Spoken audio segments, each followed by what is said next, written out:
Because people will play from this point, just so you know. Okay. But you know, I've noticed it's interesting because, and it's happened to me, and I've seen it happen to other people.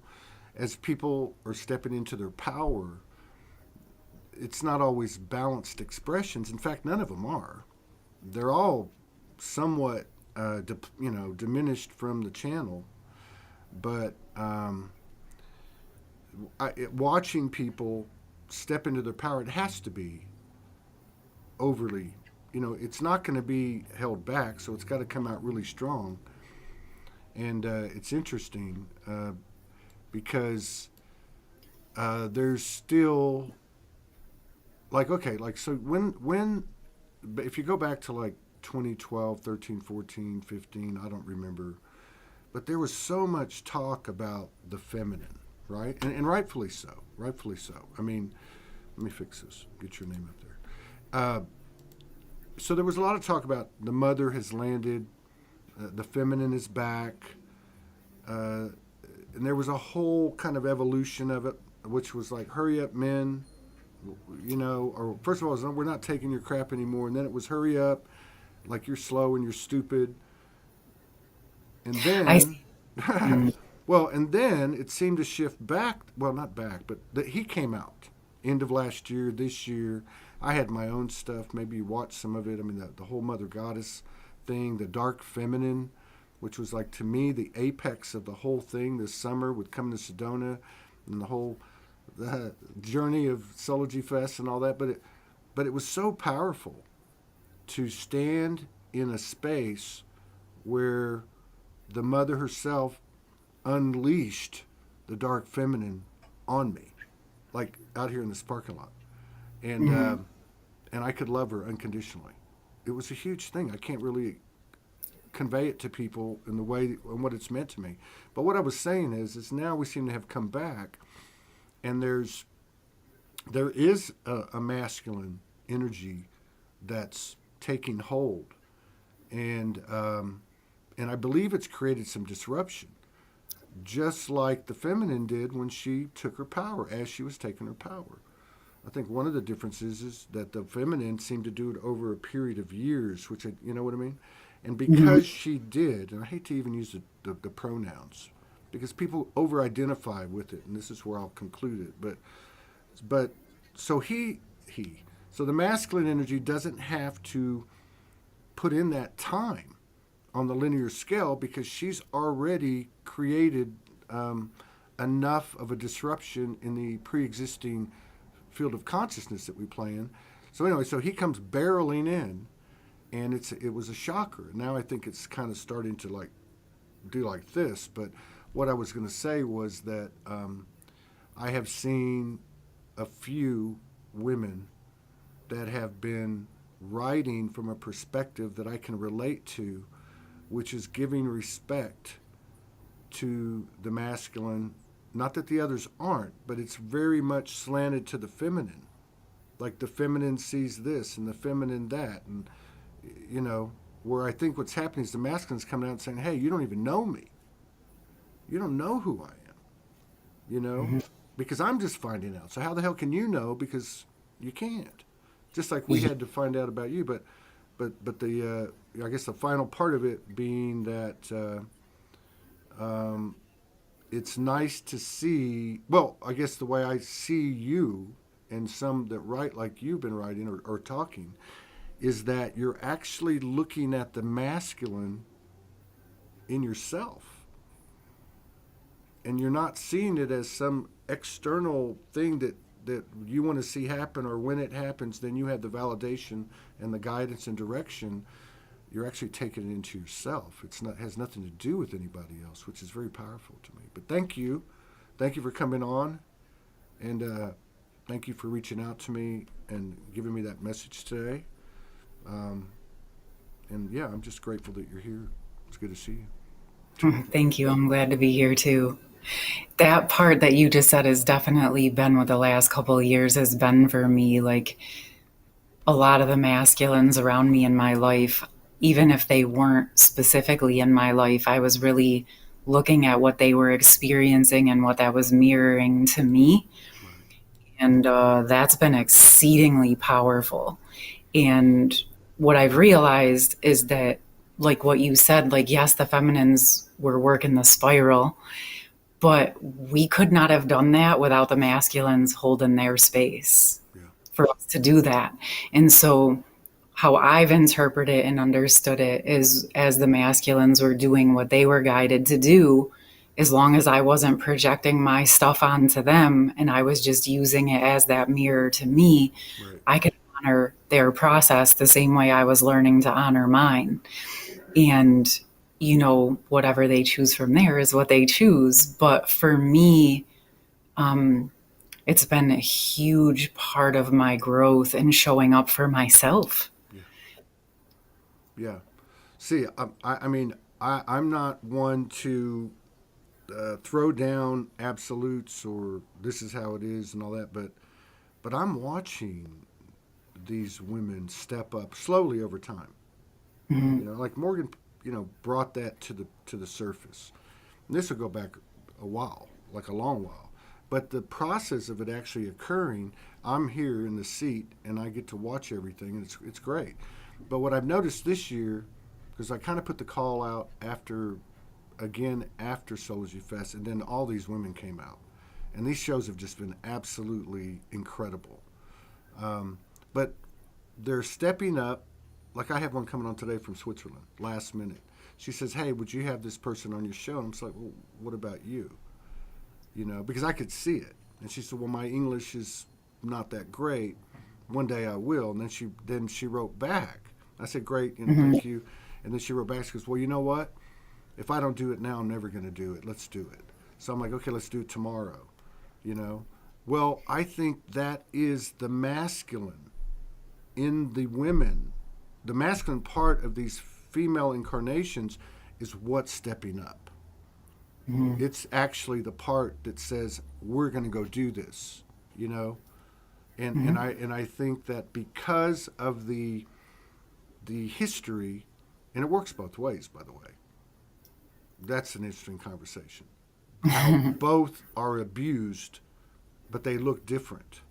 They look typically different, but yeah, I think that's what it is. The masculine in these women is actually coming out, so it's a mutual kind of thing where the feminine in her feels protected and safe by her own masculine, and the masculine. This is just my take on it.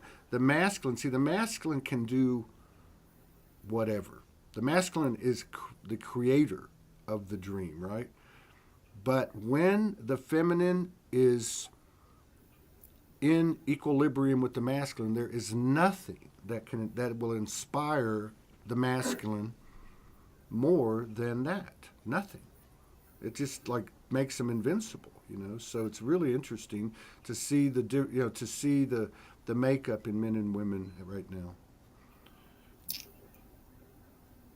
And it's crazy too because men are stepping up, and it's the feminine in them that's stepping up, even though they've been out there. It's a different part of him, and it takes a different part of his heart, his courage. Right. It's so fascinating because that's always been parts of who we were, but in the exploration we were on, in the limitations that were set up by the society dynamics, we weren't really exploring those other parts of ourselves, just because of the dynamics that was set in front of us. But yeah, so it's interesting to be able to explore this. It excites me in the sense of being able to show up for myself in that way, because being able to show up for myself all the way, now I can actually show up in my relationships in a whole different way. So that will be interesting to see how that unfolds. Yeah. So Yeah, and I think, and here's the thing too. I've been saying this for a long time. I don't know if I'm right. I guess there's some truth to it. I just feel like that, we all had a certain pattern. We all had different roles, but essentially you download something, you get information, and you express it in some way. And we're like, what's going on and what's happening, and let's explain it. And it's not always that easy. In fact, the more that we get into this, the harder it is to explain. That's why I find your videos helpful. Okay, Right. because it seems like you're pulling it in, putting it out like almost immediately, no thought, just boom. And so I think what I feel is that we're actually sensing and feeling the alignment, and because of the strangeness of this continuity in this new consciousness, in this new experience, uh, it's it's it's not shocking to the human being. It's like Right. where's the drama? Where's the shoe gonna fall? And then on top of that, I think we miss the subtle evolutionary changes, like such as a man coming out. Let's say someone like me who's been out there and who's been public speaking, whatever, but bringing out another part of him, right? Hmm. And that's her being my feminine, just the same as what's happening with you. You know, Right. I don't know. Yeah. So yeah, I just feel like sometimes we just need to take a breath and say, you know what, this is happening. Everybody Right. chill. You know, but Yep.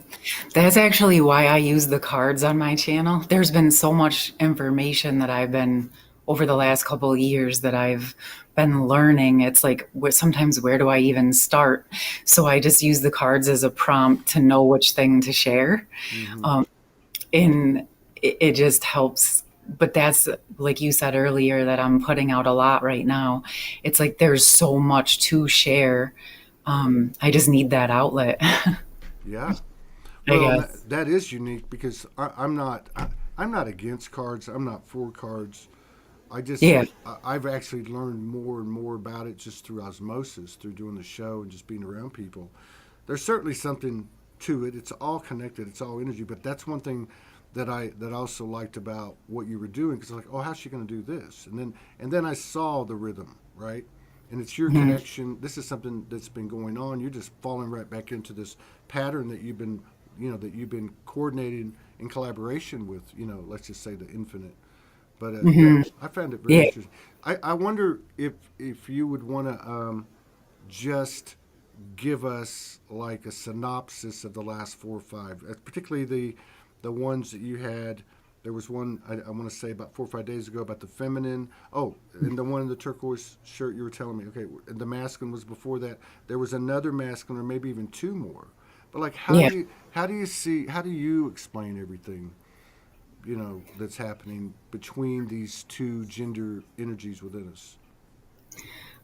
Well, I guess what I've been feeling of recent, what I was actually even thinking about before we got on here is that I think there have been parts of the masculine that the masculines haven't even had a chance to explore within themselves because they haven't had the space to actually think about, like what you said, like just getting to know yourself. Like, what is it that I actually want? Mm-hmm. Because there's been so much time and effort and energy around, okay, I have to provide, I have to protect, I have to do these certain roles, and there's these certain expectations on me as a man, and I've been taught not to deal with my emotions because that's weakness.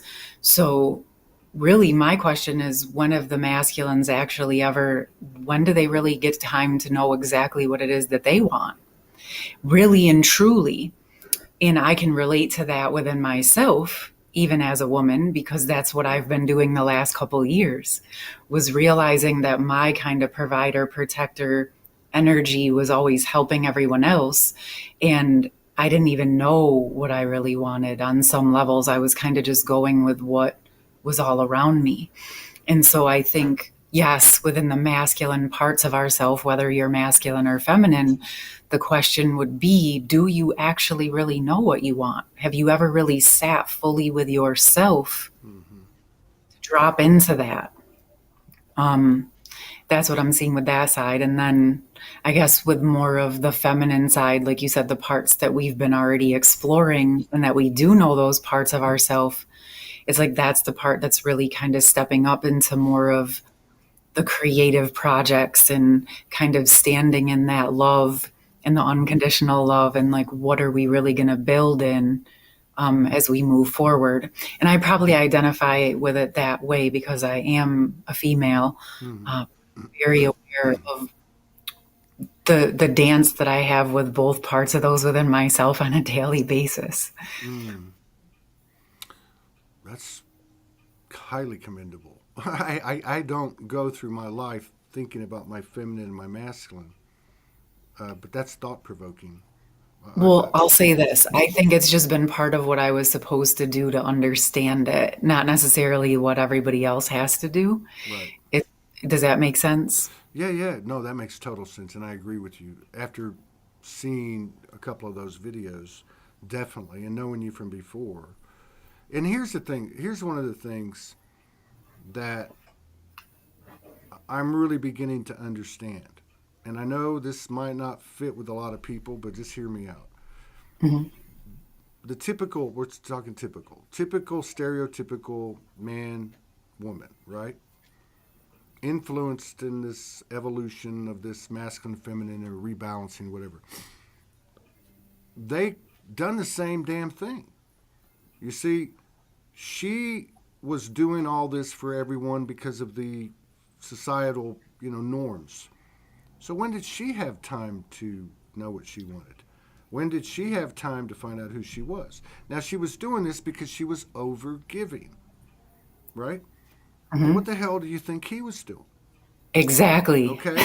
Now the Yeah. stories looked different. They look Hmm. diametrically opposed. They're almost like opponents, right? But the truth is, he was bringing the bread home, and and in his mind, that's all he could do. And so every time he gets grief, or it's not, I saw this Chris Rock, Chris Rock, Hmm. and he says some really neat things about men and women in a funny way. He says only women, children, and dogs get unconditional love. A man does not get unconditional love because he has to do certain things in order to, right? So now, I'm not saying that's true. What I'm trying to just show is that they both ultimately ended up in the same place, which was, I don't know who I am because I don't have time to figure it out because I've been on this program. Well, guess what? We all have been. We've all been. So if we end up at the same place, what does that really mean? That's got nothing to do with female or male. It has to do with a human being coming into the knowing of I am soul. Period.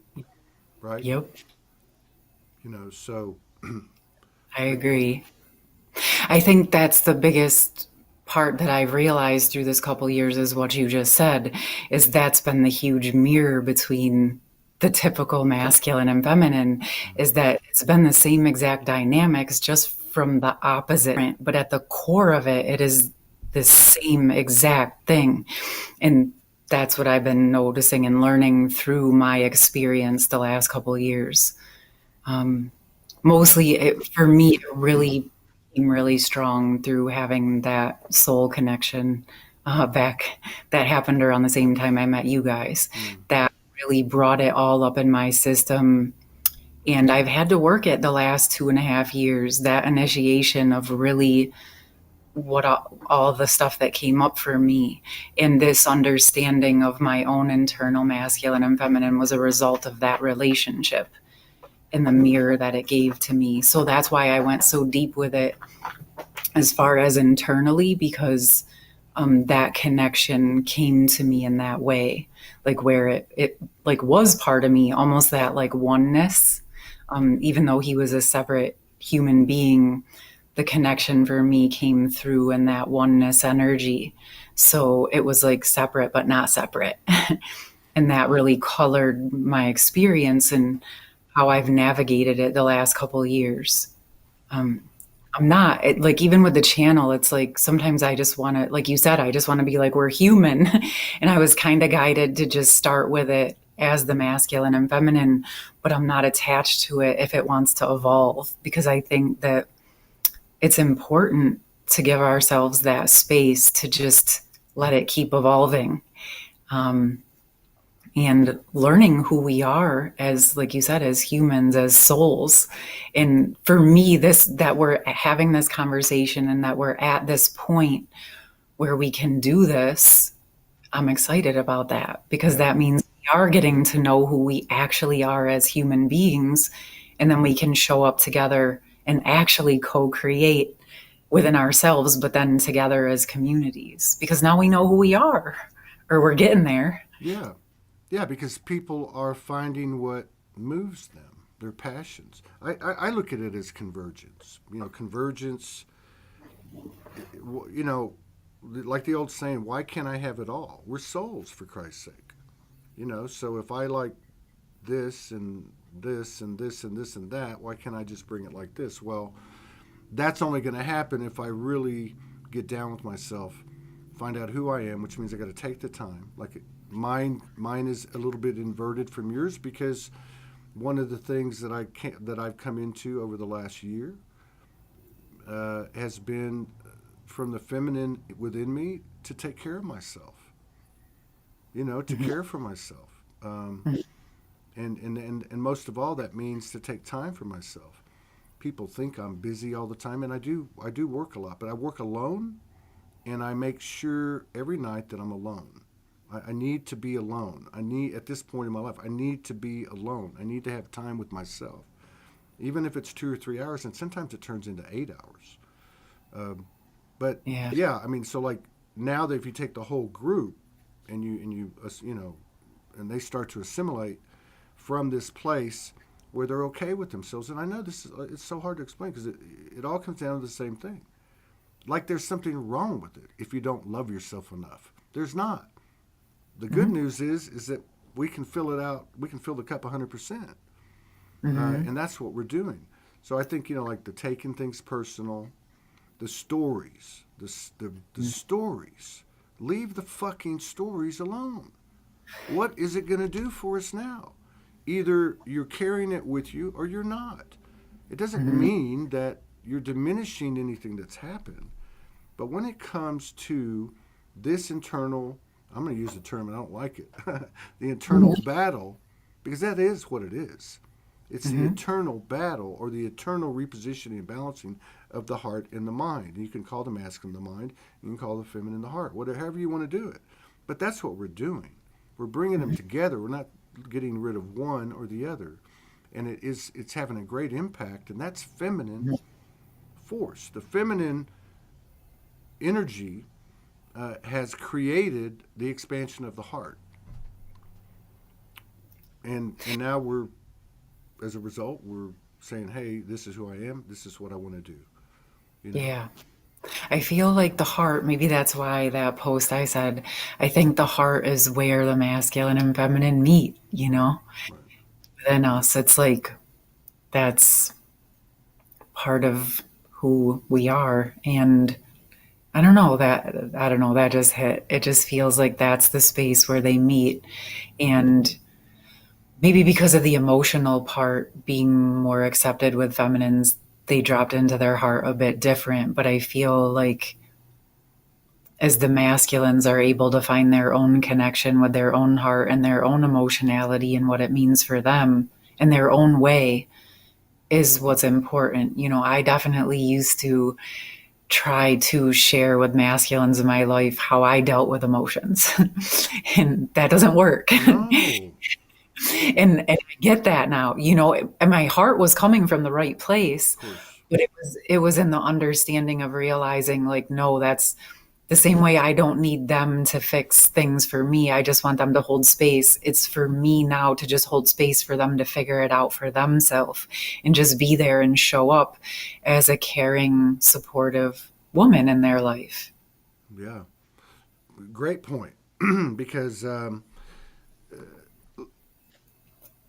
the let me fix it, let me fix you, let me fix it thing is not specific to a male or a female personality, or, Right. or masculine, feminine in a human form, whatever. And if you want to break it down, it's the mommy thing that all women carry, and it's beautiful, and it's come with the best intentions. And what's it with the man? Well, he's already in that mode. Let me fix it. Let me fix it so I can have a little space.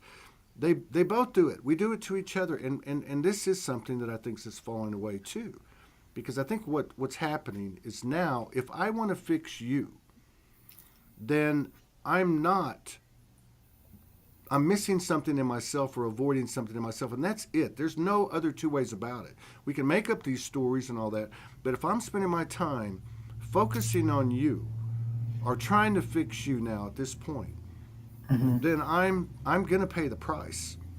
I'm gonna pay the price because you know how it is now. The things just get louder and louder and louder. So, you know, Yeah. this is big stuff, like you said, and I'm excited about it. But just one more point to give homage to what you're saying. And I've said this since I started doing this show, but everything means something different now. It's just expanded, which is women always had this heart connection with each other. And women had their own language with each other. They had their own set of rules with each other. And obviously we all aren't friends with everyone in our gender. I'm not trying to say that, but they were in their heart in terms of the way they spoke to each other. So women tended to have sisterhoods, and go-tos, that they could count on. So that's an emotional thing. That's where a woman comes in and says, I got to talk, or they just start talking, or they just start opening themselves up. A woman doesn't have to be told when she's talking to a woman. She knows the drill. She feels it, right? Now, a man, we couldn't go there, number one. And I've put a lot of thought into this. I played sports. A lot of men play sports or other types of camaraderie or fellowship. And we thought we loved each other, man. But we were trained in a patriarchal, intense, sacrificial suffering, and we bonded through trauma. You know what I mean? So now here we are, for like me as an example, 50 years later, whatever. Now I'm coming into a space where I'm breaking open my heart. That's a very scary place to be. And I can tell you this, I did this over the years, like going back, really before I met Morgan primarily, like 2014, 13, 12, the ascension was happening. I would find myself telling these women my deepest thing, and it was brutal because the field wasn't expanded enough at the time. We were still under too many programs, and because there was this whole thing was way back then, right? We weren't even near where we're at today. And then they would turn it on me. And that fucking hurt. And so I said, oh, fuck no, I'm not doing this anymore. Now, Right. though, I'm starting to run into men, and I can't say that we're having the conversations that the women have been having and are having, but we're starting to attempt it. And it's a different language. It's a different language than she speaks. It's a different language than we used to speak to each other. Yeah. See, and that's you feel like a little boy, which is not a bad thing, but Yeah. that's what it feels like. Right. In a weird way, I can relate to you because this process about a year and a half ago, I obviously was comfortable talking about things. But during when I was going through a really hard time, I found myself at my dad's house in front of my dad and my uncle. And like I said, I considered myself someone who was very open and talked about things, but like I started to open up to them about things in a vulnerable way that I never had, even with my own dad. And it was like, I think healing for them, but also very healing for me because I realized I was like, I don't know, like, I guess maybe my masculine part was having that type of relationship with them.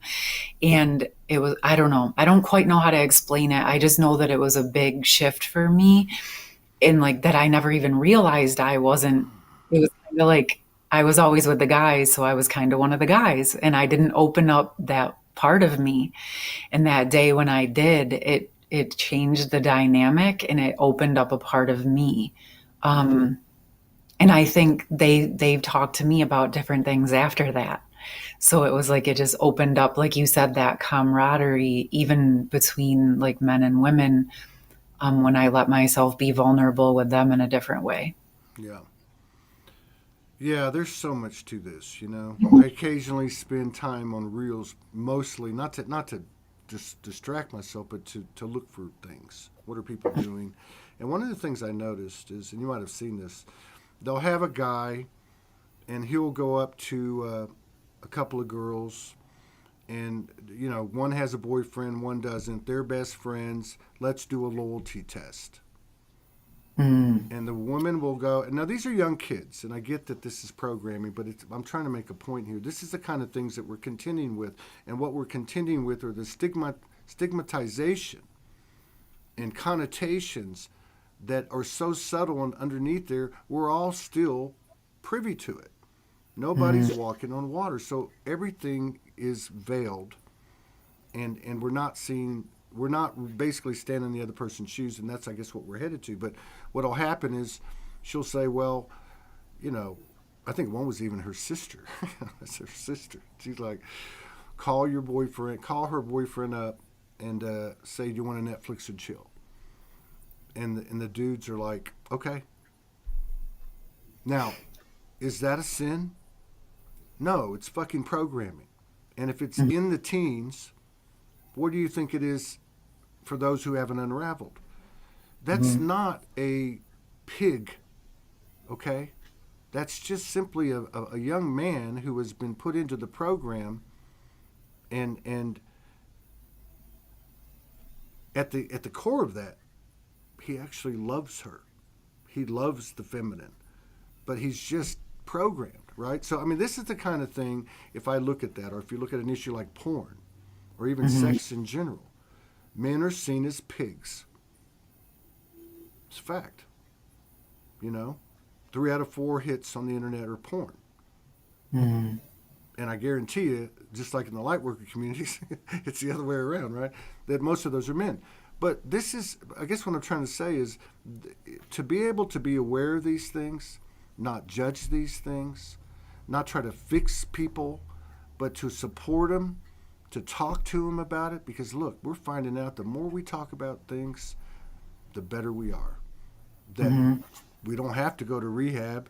We don't have to go on some course, because there's code in what you're telling me, and vice versa, hopefully, Yeah. Well, that's another thing is like I found as I've healed or worked through my wounds or triggers as they come up within myself, then I can hold that space with somebody without the judgment.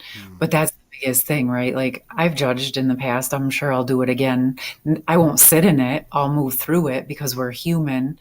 And when things come up, I'm letting those triggers come up so I can move through them, because I think that's part of the unraveling that we're doing. But mostly that's the biggest thing is like when I realize that it comes up and it's not really about anybody else. It's like, what is it triggering in me? And then how can I move through that so I can show up? Because just like what you said, it's filling some type of a void for a reason. But if people don't feel safe to be able to talk about it, how are they ever supposed to move through it and figure it out for themselves? Sometimes just having another human being that can listen to you without judging you, and that's it. That in and of itself is life-changing. Yes, it is. Well, and if you didn't know, you see, when a woman needs that. But see, a woman to a woman, we've established this, that they can find that. They can call their friend, boom. You know what I mean? There's 2 different animals here. Now, because of the programming, when a man hears that over and over and over, he's not seeing it for what it is, because he's not built that way. Now he's learning. He's learning what you said earlier about your own journey and holding space. He's learning that this is what this is, but it's alien. It's alien, but it's working. It is working. Both sides have to hear. Both sides have to speak. But I mean, it's like this is a new part of the new consciousness. It is compassion, to be there and not being judged. What are you really saying? What are you really saying? And I don't even know. I mean, I think that's part of it, but I think what you said is the big part of it, which is just let him speak, let her speak. Because I noticed things about women over the years. They can go off. I'm not talking about with me. I'm just talking about as they function. I have 3 or 4 sisters, 4 daughters, whatever. ants. But when they blow, let's just say that, they just blow. You know what I mean? And that's, to a man, that's not, like, we're not done now. There's a blow. There's an expression. For the woman, she's good, and the woman and her women friends know that. That's the value of it. But for the man, it's a totally messed up perception, because we don't have the experience. We don't have nothing, and we're at a loss. It's like having your hands tied behind your back and trying to defend yourself. You can't do it. Right. You know? Yeah, it took me a while, but I figured that out. Yeah. That, what you're saying, it there was a point in time where I would talk and then like it would be quiet on the other end, and that would be confusing to me, and I think that that's what happens to a lot of women. But now I understand it different, that in my understanding and my experience now is men just process things differently. And it doesn't necessarily mean they haven't heard what you said. And just sometimes keeping it simple, Yeah. like, and just sharing like the core of it. Like, that's where I like learning to process a lot for myself. It doesn't mean I'm not going to share, but if I can process a majority of it for myself and then come and talk to the other person when I get kind of a better understanding, it's not so overwhelming. Because I think that, as you say that, sometimes in my own experience, I think at the time, my part, I was taking on a lot of trying to understand it and then express it.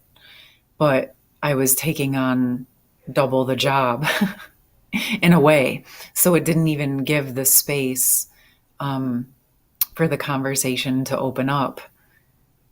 And that is something that I've learned big time now. It's like, just give it space and let it come natural. Yeah. Yeah. Because ultimately, if you can do that, that space is it. I mean, that's what remains, right? Um, and like,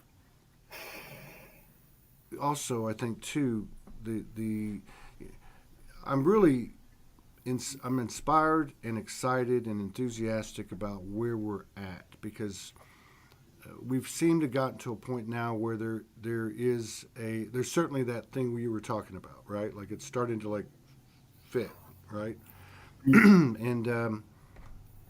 And I really feel like this is where we write the new code, because there's no template in how you do it. We're the ones on the ground here. We're the boots on the ground, and I have this conversation every night. Every single night. I'm not going to back down. I'm not going to say, oh, this is just a simulation, doesn't matter, nothing's real. Bullshit. We're here for purpose. We're here to expand the experience of the universe, and to expand, I guess, in essence, love itself.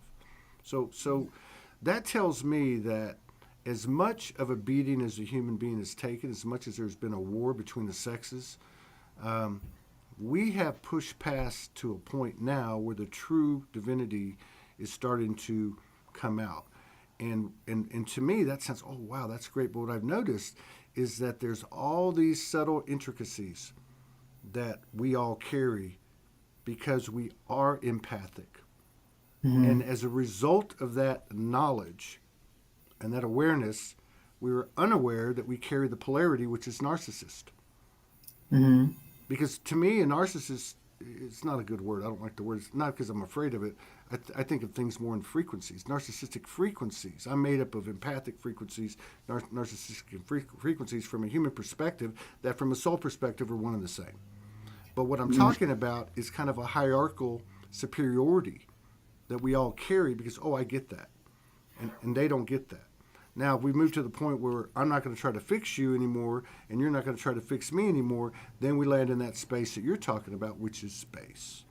Which is what? Let the heart speak. Let the heart land. Let the heart not be hindered or impeded by the old programming. And it's a bit difficult, and we're all addicts.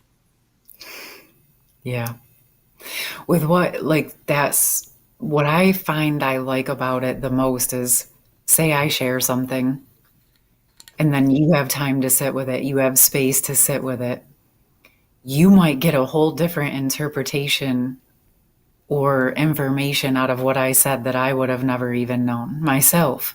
But having that space for you to digest it and take what it means for you, I think in a sense that's how we can co-create, or how we create the new ways of being, in that it doesn't have to be one single way, and it's not about it being my way.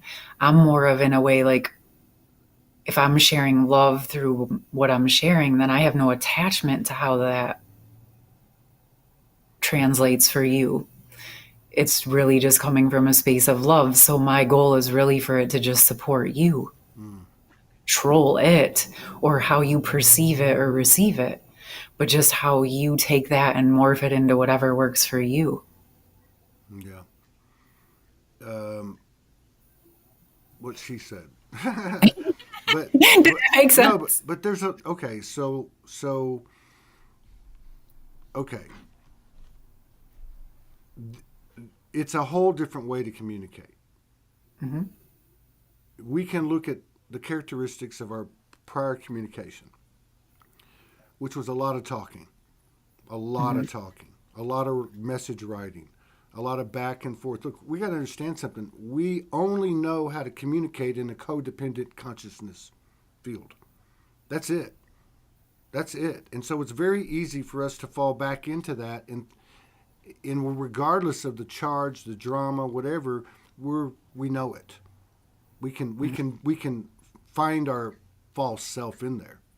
We can hold on to our identities. But what you're talking about is it's not set in stone. It's not a template that, we're working off other templates, like let's say Jesus and Mary Magdalene. Mm-hmm. But the thing is, that was then. This is now. So what about all the human experience since then?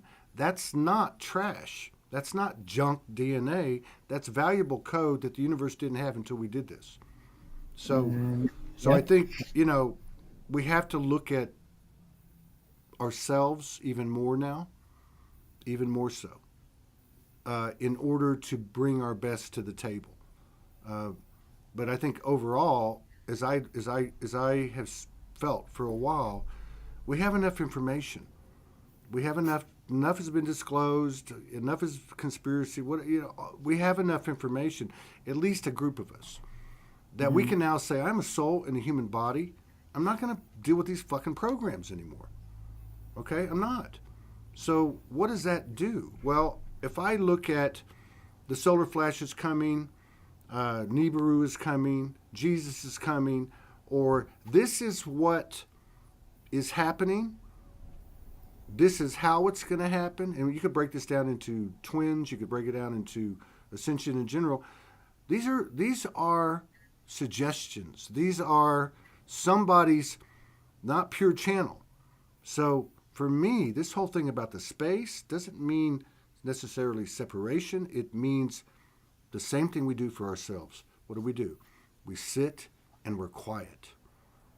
Right? What you talked about at the beginning. How did she know? How did he know what the hell he wanted when he didn't know who he or she was? Well, now we do. So there's a difference here, and I think it's not easy, but I think we're doing a really great job. And I think dialogue, which sounds like an oxymoron, sounds is important, but real dialogue of, do you understand that your journey is not the same as mine? Can we respect that? Can we remove the biases and the prejudices? Can we sit in the space for as long a period as we have to in order to come to that terms? And can we sit with our emotions? Now we've done it alone. Can we do it together? Now that's fucking balls to me, because we're not in a story. If I sit down with you and I go, and you say to me, look, you said I got something to tell you today before the show. Mm-hmm. If you had asked me, and you saw me, I started to cry. It wasn't anything you said. You just said, hey, this happened to me, and here's, and whatever, we won't get into the details, because it wasn't the words. It was your energy coming at me which wasn't just your heart, but it was the code that you carried that you probably rightfully figured out was one piece of it was maybe meant for me today.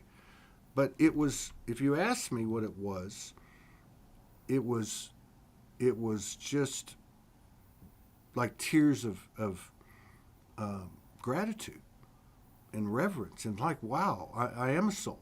You know, I mean, so I think that that's something that I hope to explore, and I think that it only makes sense. And you know, and again too, we're always talking about the anger and the sadness and the envy and the bullshit. Why don't we talk about the bliss and the joy and the good times? You know what I mean? We can sit with those emotions too. It's not against the fucking law. You know what I mean? Exactly. That's actually the what I did this morning. I said just that in my reading. I was like, if you're as you're unraveling out of those, what do you want to replace it with? You know, it's you don't have to know what it looks like, but how do you want it to feel? You know, it's that process of being that creator of the next parts, the next foundation for yourself. Because right, like we were dropped into a lot of madness and we've been navigating through it and learning our ways. And as each of us do, it's like that's how we build the new, I think, I believe, one step at a time. Yeah, and I gotta believe that what we're discussing here goes far beyond. It actually goes to every single connection we have. It's not, you know, we can call it, let's say, twin energy or sacred union energy. Of course, we know this. This is inside of us. This is what we're all, you know. Even if we don't give ourselves credit, this is a, you know, we're on this trajectory. Mm-hmm. But it's something that we carry with everyone. Mm-hmm. Intimacy, from a human standpoint, this wouldn't stand. It would be a major violation of virtually every connection out there, romantic or not. Intimacy is the soul. We can all be intimate with each other, and that's really where I see this, what I see happening now. I've told my crew, my council, I've told them, I'm not waiting until 2035. I'm not waiting until 2030. I'm not damn sure not waiting until 2050. If this shit don't start rolling, and I'm not threatening anything, and I'm not mutiny or nothing, but we have busted our ass, and we will be heard. And I always go back to this show with Alicia Brachet last year. You know, she was having these energetic babies, and she was told to go out and create it. I mean, she had to do some, like a lot of us, right? And that's scary for a woman, especially talking that kind of stuff, right? But a mantid came into her room, and the mantid said, "We got your back." And she said, "What about my emotional well-being?" And he said, "We didn't account for that." Well, none of them did. So we step up now, right? It makes sense to me. Let's get to know our emotions. Let's sit with our emotions. They're not liabilities, they're assets. Let's use this because this is exclusive to us. So let's use this. This has got to be from the creator, the alchemy that we create this new code with. So imagine having that level of intimacy, you know, primarily out in the field. It's a no-brainer. Everything. Collaborations of all kinds and relationships of all kinds. But, you know, we've been, even though we've been put in this place, the rule doesn't change. The universe doesn't do it for you, and nobody will. So Right. we're still on our own. But we have each other, which is cool. Right. Yep. Yes, sir. I'm definitely grateful for the journey. I'm grateful to be at least in this pocket now. It was rough there for a little while, but When was a little while? it was, huh? When was a little while? That wasn't too long ago, was it? Oh, this last couple of years. Yeah. I mean, it's there, right? Yeah. But we're still moving through it. But I guess the fact that I can be here and talk to you about this stuff now, I know I'm more integrated with it. Yeah. Still something that's integrating daily, but enough to where I can speak about it. So that feels good. Yeah. Yeah. I mean, to me, there is no other subject. I mean, you know, I have this thing I'm getting that says keep, whatever you need to deal with is going to be presented to you. But in the meantime, don't go digging for shadow. Don't go digging for hours of the previously very helpful and beneficial, you know, equalizing or zero pointing. Like, I love the shadow. I get it. Start making stuff. Start creating something. Start utilizing what you have, because that's going to grow it too, and that's going to bring some equilibrium. But to me, even that, it just seems like the greatest opportunity is all day, every day, through personal interactions, and just being conscious of your integrity, of your humility, of your potential agendas, or whatever it is, to the best of your ability. And let's stop damning ourselves and damning each other. Yep. Because if we look for it, we're going to find it. Right. And like you said earlier, like we were learning how to do it on our own, but now like coming back out into the world, the main thing that I'm learning with myself is like, yes, I have this knowledge and I'm going to go and be around people and in situations, and that's where I can put my knowledge to the test. Yeah. For starters, but then too, it actually lets us embody it so it can become something that's sustainable in the physical world. And that's my goal, is how much can I embody this and share it with other people in my connections, in my relationships, and actually live what I've been intellectually knowing. Yeah. Yeah. And that's what we're doing. And this is like, So that's why we have to be gentle with ourselves around that. We're doing something that hasn't been done. that's right. I look at, I had some stuff going on here locally in the last 3-4 days. And I started looking, because I'm kind of a happy-go-lucky, kid, probably too much, but I start noticing what offends me. And I go, okay, well, I have this person over here, I have a history with over here, and some things have come to light. And I really had to go, why am I offended? Why is this offensive? What was it doing to me? Was it doing something to me? Was it lighting me up? Was it giving me a charge? What were my actions or potential actions as a result? And what were my thoughts? And what are my fucking thoughts? Right? It's got nothing to do with this dude. It's me. Right? I mean, it's me. It's all. This was just the coding or the message or the story that was presented to me so that I would get to this place that I'm at right now. So that's kind of my thing for the week for Todd has been since Monday or Tuesday. Nice. Has been being aware of getting offended, even if it's just a little bit, where you want to make like a sarcastic joke, because I mean, there's no middle ground, and it's not. It doesn't feel good either. It doesn't feel good. It doesn't make your life perfect. It's just the way it is. Yep. That kind of reminded me of, like, for me, it was, speaking of like intimacy, when I was going through this process, something that was difficult for me for a while was, how can I unconditionally love someone and set boundaries at the same time? I didn't know how to do that. Or, it was like a foreign pocket to me. Like, how do I love someone and set those boundaries? But in time, what I've realized is, like you said, that unconditional love, that means I'm half of that equation. So, like, if something's offending me and it's just a trigger and I'm not really hurt, how can I move through that? But is someone actually legitimately disrespecting me or hurting me?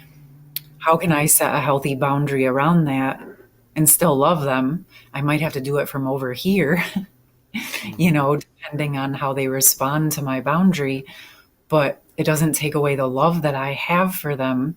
It's just I also have to love myself in the process. And for me, that's been the game changer for me. in being able to like protect and care for myself, but still hold love for Mm, other people at the same time. yeah. Yeah, that's one of those deep codes that we're writing, right? I mean, That has been a deep pocket I've been working in for sure. well, and it's just like with the boundary thing. I mean, I realize the boundaries are necessary so we can find out who the hell we are. Because with all that static, you can't. Right.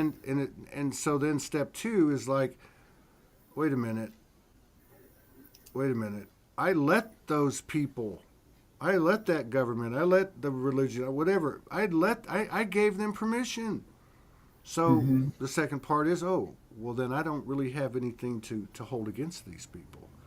Right. So it becomes, and then to me the step three is the we don't have boundaries. You don't need them because your field speaks for itself, Hmm. and uh, and I think that's been tested a lot, no doubt. You know, every time we think, oh man, I'm gonna go get my red cape, my S on my chest, and I'm ascended, and then what happens? You get triggered slash activated, Hmm. Right. Yep.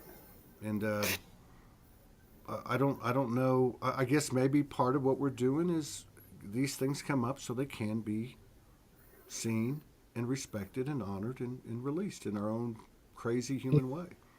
You're right, because even the people who say have triggered me to know and learn how to set those healthy boundaries, at the core of it, they were helping me learn that part of myself. Yeah, And what I'm finding is, like you said, once I learn how to figure out that boundary within myself, no other people are treating me that way yeah, because I don't need that anymore. yeah, Do you know what I mean? So it really, that's when I say to people, like, everything's an opportunity, it's a gift. It truly is. And if we can, not always easy what I'm saying, but if we can drop into that part of it, it's life changing. yeah, Yeah.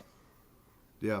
I mean, for me, a great place for me to check is my family because I come from a very big family, and that includes my own children. Hmm. Um, the the the infrequency of communication with 20, 25 people here, right? If I just count my brothers and sisters, my children, and parents, and a couple of two, three close relatives, that's probably 15 or 18 people right there.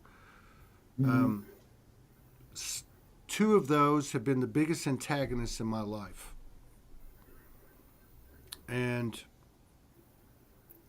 I have gotten to this place where I absolutely can now say that I would say like 98%, because there's probably 2% there that's going to come bite me in the ass once I say this with one of them, whatever.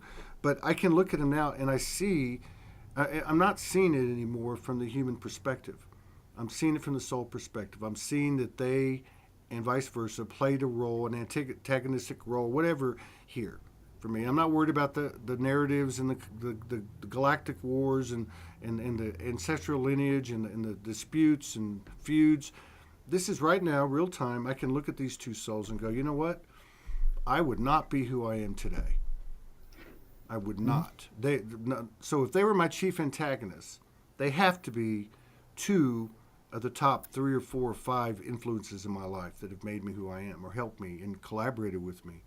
Um, you know Yes, I that, totally get. but by the same token, I try to reach out to them, or one of them anyway, twice, and I'm not getting anything. But I just block, just let it go. Right. It's because I mean, the human experience doesn't validate the spiritual truth, even though we look for validation and ways to substantiate our existence all the time.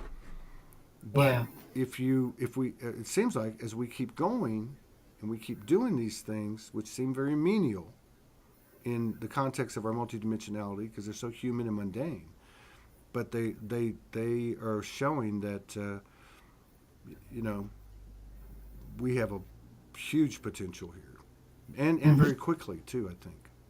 Right. Well, and to speak with what you're saying right there, I think given the human parts of us, the so called mundane is some of the most intense stuff. in my opinion, actually embodying it in the human, in the collective, and what we're surrounded by is, I don't know. A long time ago, I was shown like our higher selves or our other aspects need us just as much as we need them because Absolutely. they're getting a whole different experience That's right. through us. I think that's why the other day in my video, it's like, no, we're some of the bravest souls that are here, you That's know? right. That's right. I've had that same intel come in. My higher Hmm. self told me, we're learning from you. And I firmly believe we're creating the code right now, you know, because you see more and more emphasis happening on us. I mean, Right. are coming to us, or being put upon us. Um, but, guy, you said something. I just wanted to go off on that. What were we talking about? I can't remember. Me either. I was going to say this. Yeah. So here, okay, being a human being from this point forward, Hmm. with what we know, is it. I mean, this is it. Now, we pulled in all this information because we thought, we were in an environment that we thought something was wrong with us. So, this information brings us back up to a certain level where we can see. And what you're Hmm. talking about, the mundane and what I would say is like the very human things. Like, Hmm. if you look at, I think one of the easy subjects is sexual power, sacred sexuality, sexual intimacy, sexual distortion, Hmm. right? So part of this kind of like boundaries falling as we become whole because they're not necessary because there's no friction there. Like you said, you stop it, nothing, it doesn't happen anymore. Well, look at sex, so distorted, so blown away. I mean, just like we're so far removed. Yet there are many people anchoring in the true sacred sexuality, right? And Hmm. I don't see it as we go from one to the other. I see it as they merge.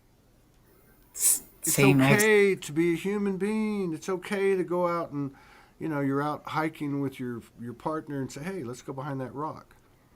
Hmm. It's okay. It's not being a human is not a dirty thing. And I think that's a great place to look because that's where we've all been hit.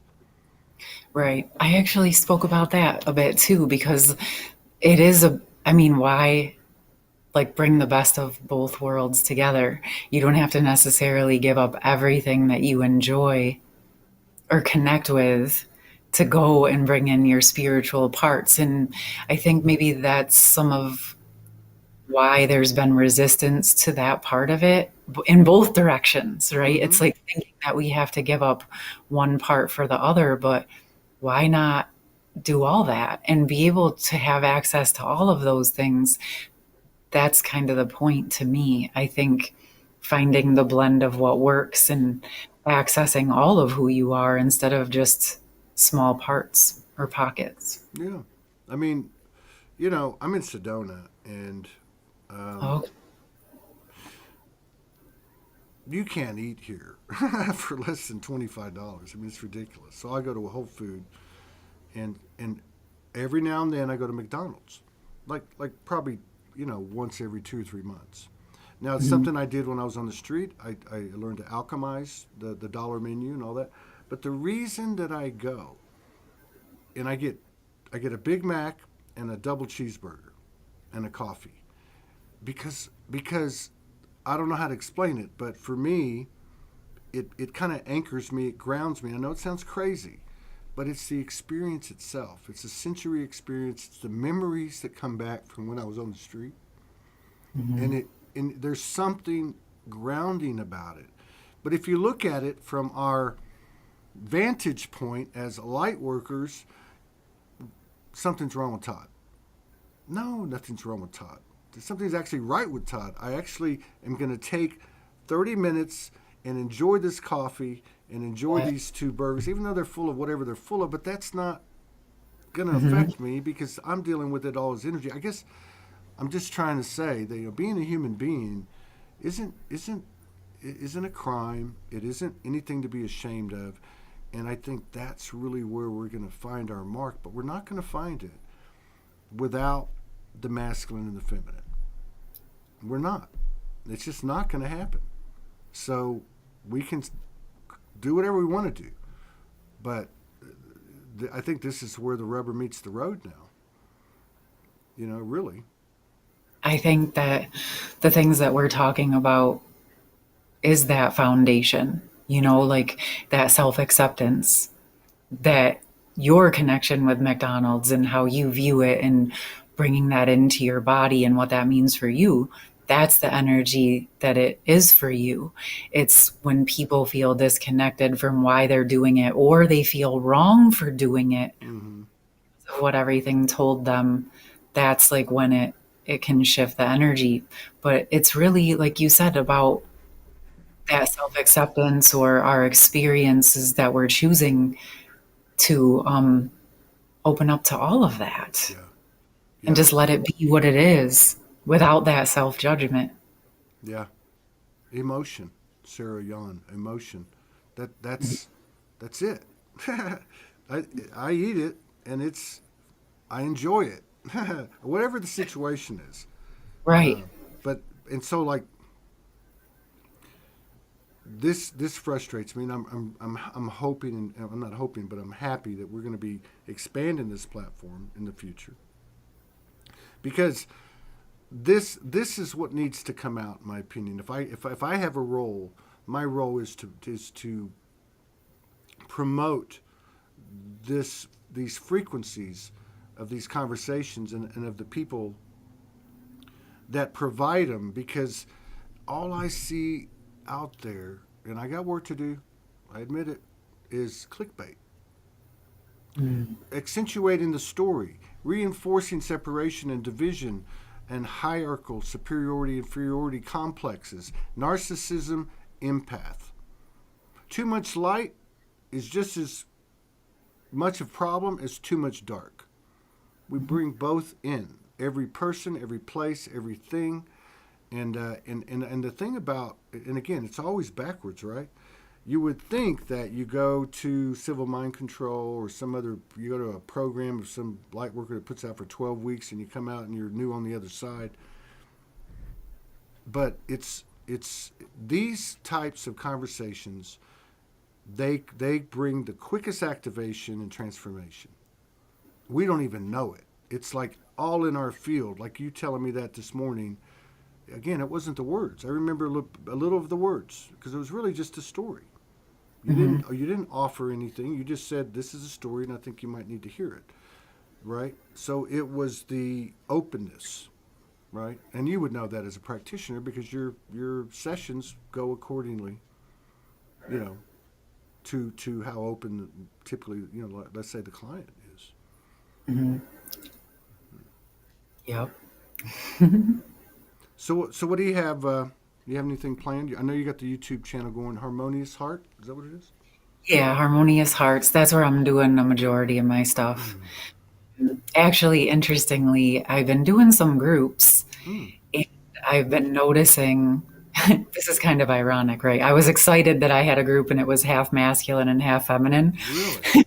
But what I'm realizing is I think I'm actually going to move to one for each, because what I'm finding is the feminines are pretty quiet and they're showing up and they want to like learn, and the masculines want to talk, which is awesome. And I'm excited to share that space. So Wow, that's interesting.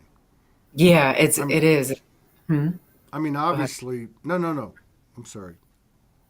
Go ahead. Oh no, it's just that's what I'm thinking. That's what's kind of been coming to me. So that's rolling around, and if it's meant to materialize, that's what's rolling around in my head, to have some platforms like that come I'm just out. surprised you got a bunch of men in there. you know? Like, this is part of it though, is that I think, like, as I've been working on balancing my inner and wanting to be able to hold that space for masculines too, because I agree with you, men definitely need men big time. Mm-hmm. I have no doubt about that. But it kind of just came to me over the last few weeks that there's also value in men having a woman who can hold space with them as well.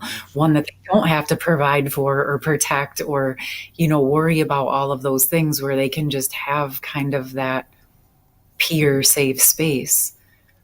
So there's something bubbling there. I guess we'll see what happens with that. Well, But that's interesting though. I mean, the whole idea, because if you look at that situation, you're offering the same situation, the same offering. You have the women here, and you have the men here, and the women are quiet, and the men are not. Right now, that could be seen a couple different ways, right? But the point is, so I'm looking, say I'm a woman looking at these men. Shut the fuck up, man. Just like, you know what I mean. But you know what? They're gonna talk until they can't talk anymore. The point that I'm getting from you is they're showing up to talk. Now, which I think, you remember, like, have we spent more time talking, than our female counterparts? Yeah, but this is a different talk. This is a talk of saying things like, "Hey, dude, were you molested as a child?" 4 out of 5 women, is that the number? 3 or 4 out of 5, and they say 1 out of 5 with men. I don't buy this.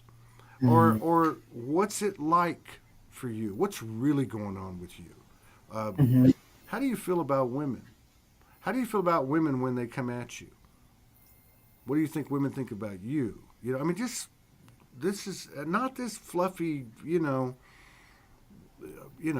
nothing against anybody, kumbaya, and I mean, I'm not talking about ritual, and I'm not talking about, singing and dancing. I'm talking about having a conversation that's really, really raw and quick and direct, which women have always done. See, right? I mean, they can do that in their own ilk, but what is it that we have that they don't? Because there's got to be a switch off, right? There's got to be a playoff there. There has to be. Is it the logic? Is it the steadfastness? What is it? Well, we don't know, because we've been in the program, and this is how we find out. So I think that's really fascinating that there's that distinction. And again, as a practitioner or a person, you're not judging either or. You're actually adapting yourself to what you created. And that's what we do, I believe, not only as souls, but as human beings. That's one of our great characteristics or gifts or skills, is to adapt. That doesn't mean you concede and give up your power. It just means you adapt. And sometimes adapt is, I'm not going to even run a men's group. I'm just going to focus on women. Or I'm, vice versa, or both. Yep. That's why I kind of put the groups out there, and I didn't do it like, oh, I'm going to do that. I was like, let's just see what happens. And a couple I started to see, I was like, oh, okay.